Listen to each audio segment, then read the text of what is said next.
Hello students, welcome back Gajanand academy YouTube channel. और आज हम डिस्कस करेंगे एक्सरसाइज 6.1 के बाद जो आपका कंसेप्ट है ना, वो जो 6.2 का जो इंट्रोडक्शन पार्ट है वो आपको समझ में आना बहुत जरूरी है ताकि आपका 6.2 हो सके। इससे पहले हमने एक इंट्रोडक्शन वीडियो बनाया था, वो आपके 6.1 एक्सरसाइज से रिलेटेड था। जो भी बेसिक कंसेप्ट यूज होने वाला था सब डिस्कस कर लिया था मैंने। अब हम आज वाली वीडियो के अंदर जो है, जो भी बेसिक कंसेप्ट 6.2 के लिए नेसेसरी वो बताएंगे। अब मैं आपको एक इंपॉर्टेंट चीज बताता हूँ यहाँ पर। लेकिन ना सीबीएसई जो है ना, मुझे सच में ऐसा लगता है कि मतलब वो भांग वांग खा के मेरे हिसाब से उसने रैशनलाइज सिलेबस निकाला। अब आप पूछोगे क्यों?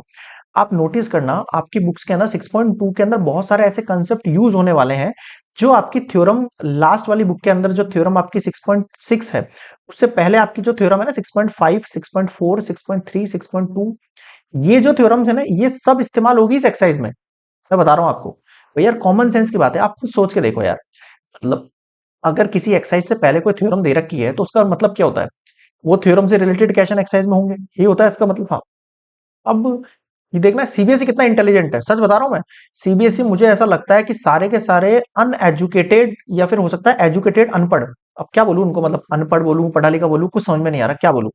उन सब ने आगे का जो इंट्रो पार्ट के अंदर से थ्योरम से वो सब तो कट कर दी, लेकिन एक्सरसाइज कट नहीं करी। अरे भाई गधे, जब तेरे को कंसेप्ट ही नहीं बताना है तो एक्सरसाइज करा क्या करे?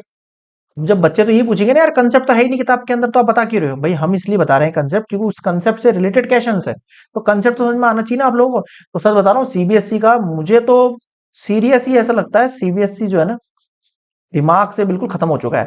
एनसीईआरटी पैटर्न है ना, उसकी पूरी 12 बजा के पटक दी है।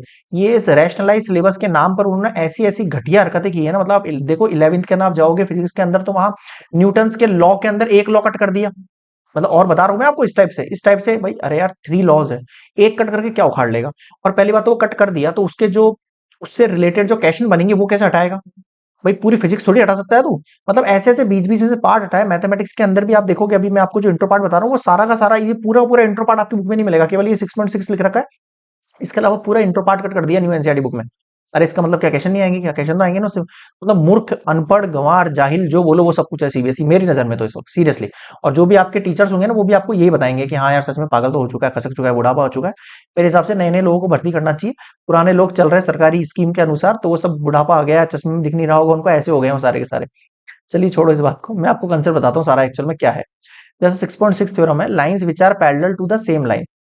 ये लाइन है, ये दोनों लाइन अगर मैं कहूं किसी एक तीसरी लाइन के पैरेलल है, are parallel to each other, तो ये एक्चुअल में क्या होंगे? जैसे कि मान लो ये 2 लाइन्स है आपके पास, है ना। जैसे मैं इसको एल नाम दे रहा हूँ, इसको एम नाम दे रहा हूँ, इसको एन नाम दे रहा हूँ। अब मैं कह रहा हूँ आपसे एल पैरेलल टू एन है, सॉरी, एल पैरेलल टू, पहले तो एम है, फिर मैं कह रहा हूँ एन पैरेलल टू एम है। भाई ये भी इसके पैरेलल है, ये भी इसके पैरेलल है। इसका मतलब क्या हुआ? वही आपने एग्जाम और पोस्टुलेट पढ़ा है क्लास फिफ्थ वाला, चैप्टर नंबर 5 के अंदर। जब ये एम के पैरेलल है, ये भी एम के पैरेलल है, तो क्या ये दोनों आपस में पैरेलल हो गए क्या? हाँ सर, हो गए। यही सिखाना चाह रहा हूं मैं आपको। ठीक है, ये थ्योरम 6.6 है, इससे पहले के सारे थ्योरम कट कर दिए, लेकिन उसका सारा इंट्रो पार्ट आपको पढ़ना पड़ेगा, सीखना पड़ेगा, वरना आप 6.2 एक्सरसाइज नहीं कर पाओगे किसी भी हालत में, मेरे हिसाब से तो। ठीक है, बाकी पता नहीं आप लोगों ने कैसे पढ़ रखा होगा। ठीक है, चलो मैं आपको बेसिक कंसेप्ट की ओर लेके चलता हूँ उसके। ट्रांसवर्सल। अब सुनना मेरी बात, मैं क्या कह रहा हूं। आपके पास 2 लाइन्स है गिवन, एक एल, एक एम। ठीक है, एल पैरेलल टू एम है, मैं कह रहा हूं ऐसा। अब एक लाइन है जो इसको कट करती है, जिसका नाम है एल एम एन। ये एक ट्रांसवर्सल लाइन है जो कट करते हुए चलती है। अब मेरी बात सुनना बहुत ध्यान से। अगर कोई 2 लाइन्स पैरेलल हैं और एक लाइन जो है उसको कट कर रही है, तो मान के चलो ये जो ऊपर वाला एंगल है, ये ऊपर वाला एंगल ऐसे ही समझना। इसको इसको मैं 1 नाम दे रहा हूँ, इसको मैं 2 नाम दे रहा हूँ। एंगल 1 जो है वो एंगल 2 के इक्वल होगा, और इसको कहेंगे क्या? Corresponding angles. बहुत ध्यान से समझना इन बातों को। इधर आ जाओ। एंगल 3, एंगल 4, एंगल 3 एंगल 4 के इक्वल होगा, हाँ होगा। इसको क्या कहेंगे? Corresponding angles. मुझे बताओ इस कंसेप्ट में क्या समझ में नहीं है? अब ये आपको बुक में नहीं मिलेगा, जबकि इससे रिलेटेड क्वेश्चन है आपके। कैसे करोगे उन क्वेश्चंस को? चलो क्वेश्चन भी बता भी दिया। अरे भाई, जब क्वेश्चन के आपको सीबीएसई बोर्ड को क्वेश्चन देने हैं उससे रिलेटेड एक्सरसाइज के अंदर, अबे तो कंसेप्ट डाल देना। कंसेप्ट हटा के कौन सा वो कुछ उखाड़ लेगा? या कि भाई ये 4 पन्ने हट गए तो ये बहुत बहुत कम हो गया आपका सिलेबस, इससे बहुत खुश हो जाओ सारे बच्चे। अरे यार क्या पागल जैसी बात करे, सारे बूढ़े हो गए मेरे हिसाब से, खोपड़ी सबकी खत्म हो चुकी है की बता रहा हूँ सीरियसली, सीबीएसई बोर्ड में सबकी खत्म हो गई मेरे हिसाब से, जब से ये कोरोना के बाद से पता नहीं सब भांग धतूरे लेने लग गए मेरे हिसाब से तो। चलो छोड़ो, आ जाओ अपनी बात करते हैं। 3 और 4 जो है वो इक्वल हो गया, ठीक है। अब आगे बात सुनना, इसको बोलते हैं कॉरस्पॉन्डिंग एंगल। आगे सुनो, ये जो नीचे वाला एंगल है ना, ये भी इस नीचे वाले के इक्वल होगा। इसको मैं 5 नाम दे रहा हूँ, इसको 6 नाम दे रहा हूँ, तो मैं कह सकता हूँ एंगल 5 इक्वल्स टू एंगल 6। इसको मैं 7 नाम दे रहा हूँ, इसको मैं 8 नाम दे रहा हूँ, एंगल 7 इक्वल्स टू एंगल 8। इन दोनों का भी रीजन क्या है, कॉरस्पॉन्डिंग एंगल्स। अब आप आगे कंसेप्ट समझना, ठीक है, ये बहुत ध्यान से समझना, जब भी दो पैरेलल लाइन होती है तो ये कंसेप्ट निकल कर आते हैं। अब आगे सुनना, अब मैं आपसे कह रहा हूँ, इसमें देखो एक जेड बनता हुआ दिखेगा आपको, ऐसे ही सिखाते हैं स्कूल्स में, हम भी ऐसे ही पढ़ाते हैं स्कूल्स में।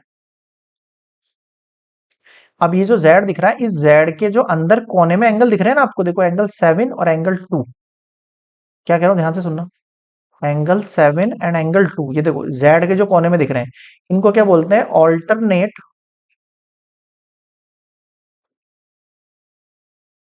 इंटीरियर एंगल्स, ऐसा कहते हैं इसको, ठीक है। आप चाहो तो केवल ऑल्टरनेट एंगल भी लिख सकते हो, लेकिन मुझे एक्सटीरियर इंटीरियर दोनों समझाना, इसलिए मैं इंटीरियर लिख रहा हूँ यहाँ पे। तो एंगल 7 और 2 इक्वल हो गया, ठीक है सर।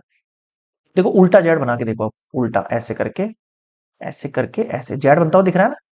और जेड कब बनता हुआ दिखेगा, जब हमें पैरेलल लाइन होगी। तो मैं कह सकता हूँ इनके भी देखो कोने हैं, देखो इस जेड का ये कोना अंदर की तरफ, और इस जेड का ये कोना अंदर की तरफ। एंगल 5 इक्वल्स टू एंगल 4 होगा, इसका भी रीजन यही है, ऑल्टरनेट इंटीरियर एंगल। आगे और को बताऊं, देखो इन्हीं जेड को देखो, और ये देखो इन जेड के बाहर वाले एंगल, बाहर वाले कह रहा हूं, बाहर वाले, देखो इस जेड के कोने का बाहर, और इस जेड के कोने के बाहर, इस ये जो जेड दिख रहा है आपको ऐसे, इस जेड के तिकोने के बाहर वाला एंगल और इस तिकोने के बाहर वाला angle, angle 1 equals to angle 8। इसको कहते हैं हम ऑल्टरनेट एक्सटीरियर एंगल। कुछ समझ में आया? हाँ सर, एक सेकेंड इसको, हाँ।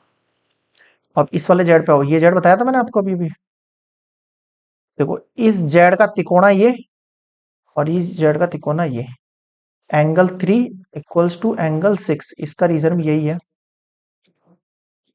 ऑल्टरनेट एक्सटीरियर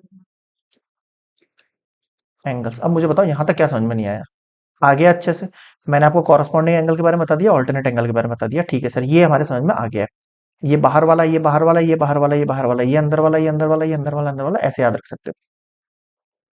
अब आगे कहानी सुनो, अगर ये दो लाइंस पैरेलल है ना, तो इन दोनों के बीच में जो एंगल बन रहे हैं, उन दोनों का सम कितना होता है, 180 डिग्री होता है, अगर ये पैरेलल है तो। Angle 2 plus angle 5 equals to 180 degree. Co interior angle sum is 180 degree, ये को इंटीरियर एंगल्स।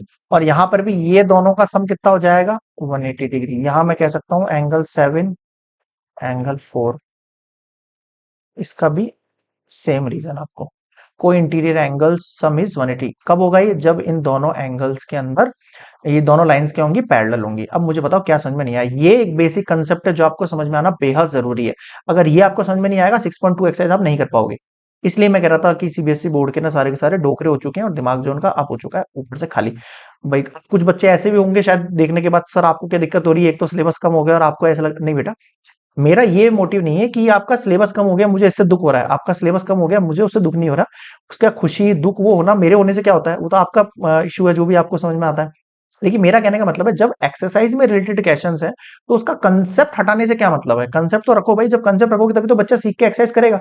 कंसेप्ट होगा नहीं तो फिर क्या मतलब, वो बच्चा तो यही कहेगा सर कंसेप्ट है नहीं, से रिलेटेड जो आप बता रहे हो सब कुछ आउट ऑफ कोर्स है। ये आउट ऑफ कोर्स नहीं है, सिलेबस के अंदर ही है, मान के चलना है, इससे रिलेटेड कोई भी थ्योरम नहीं दे रखी, लेकिन ये सारी थ्योरम जो है, ये सारी थ्योरम बता दी मैंने आपको, ये कॉरेस्पॉन्डिंग थ्योरम बता दी, ऑल्टरनेट बता दी मैंने, को इंटर बता दी, सब थ्योरम्स है आपके, जो कट हो गई है न्यू एनसीईआरटी बुक के अंदर। क्लियर? पुरानी जिनके पास होगी ना, वो देख लेना, उनको मिल जाएगा सब कुछ मैटर। ठीक है, ओके। आगे देखो एक और कंसेप्ट है, अगर आपके पास 3 लाइन है, तो ये वाला जो एंगल है वो इसके इक्वल होगा, और ये एंगल है जो इसके इक्वल होगा, angle 1 equals to angle 2 equals to angle एक second, angle 2 equals to angle 3। इसका रीजन क्या है अभी बताया मैंने आपको, कॉरस्पॉन्डिंग आंसर। तो मैं आप लोगों से ये कहूंगा कि जो भी स्टूडेंट्स वीडियो लेक्चर देख रहे हैं, वो ये जो भी कंसेप्ट बता रहा हूँ एक बार उसको कॉपी में नोट डाउन कर ले, इससे रिलेटेड ही क्वेश्चंस बनेंगे। मैं कुछ भी आपको एक्स्ट्रा नहीं करा रहा हूँ, जो भी रैशनलाइज सिलेबस है 2023-24 उसके अकॉर्डिंग ही लेके चल रहा हूँ सारी चीजें। बस आपका बेसिक स्ट्रक्चर कहीं से भी वीक ना रहे, आप क्वेश्चंस करें एक्सरसाइज में तो आपको कोई दिक्कत ना हो, मेरा मोटिव सिर्फ केवल इतना ही है। आई होप आपको समझ में आई होगी मेरी सारी बातें। और हाँ, वो सीबीएसई को जो कहा था वो सब माइंड मत कर लेना, वो सब यूं ही कहा था साइड बाय। आप केवल अपने जो पॉइंट्स मैंने आपको डिस्कस किए केवल उन पे ध्यान दो। मिलते हैं नेक्स्ट वीडियो में, तब तक के लिए गुड बाय।